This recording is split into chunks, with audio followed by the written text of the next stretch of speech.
Welcome back. It is 9:13 right now. So the Supreme Court's decision to overturn Roe v. Wade, reigniting the debate over abortion. And now some people might be worried more than ever when it comes to their privacy and abortion care. So the Washington Post's Tatum Hunter just detailed some steps people can take to protect their privacy. Joining us live this morning to talk more about this. Tatum, good morning.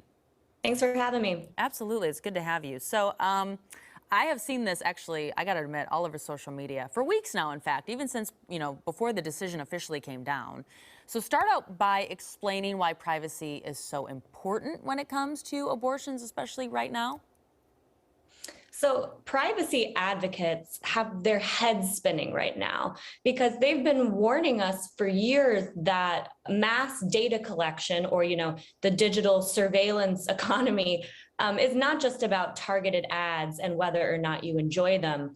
It's about the huge troves of data that end up sitting on servers that the government could ultimately have access to. So this is a moment where people are kind of wondering if the rubber is going to meet the road and if state governments who are particularly enthusiastic about prosecuting abortions could ultimately get their hands on this data, either with subpoenas to the companies or by seizing people's personal devices. Okay, can you talk more about that? Because I don't know about you, but on social media, I've seen a lot of conversations about especially like period tracking apps and not to use them because the data is being collected. I mean, do we know how much truth is behind a statement like that? I mean, do people really, what kind of alert do people need to have about these types of things? That's a great question.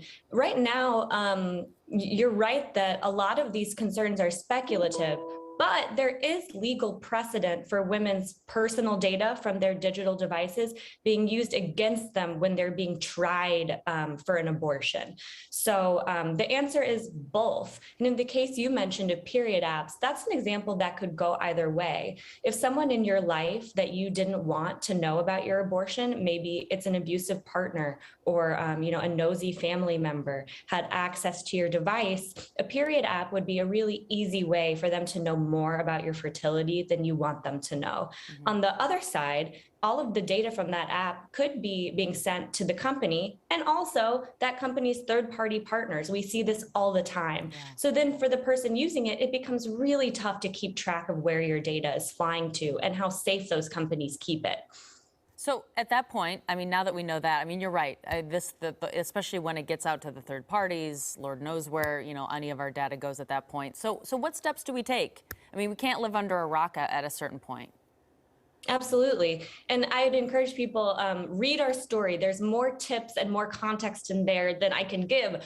But I think the most important thing is to guard your devices. Experts told us that the biggest threat to people seeking abortion in secret is actually the people in their lives and their healthcare providers. So if you walk into an emergency room, you don't have to give people your life story or even the reason that you're there. If you're, you don't have to text your friends and family and let them know about your decision if you're not comfortable and if you don't want to do it. So I think that those are the most important things to keep in mind. And then from there, think about the kind of major risk factors. One is your location. You can turn off location tracking on your phone with a toggle in your settings. Another one is, your period apps. You can delete them and you can send a data deletion request to the companies asking that they delete your data. And then another one is browsing and texting. You can use an end-to-end encrypted messenger like Signal or a safe browser like the Tor browser. Okay. So there are methods around some of these things. Tatum, this is great. We really appreciate you this morning here. And again, as Tatum mentioned, you can check out the whole article in the Washington Post. Thank you. Thank you.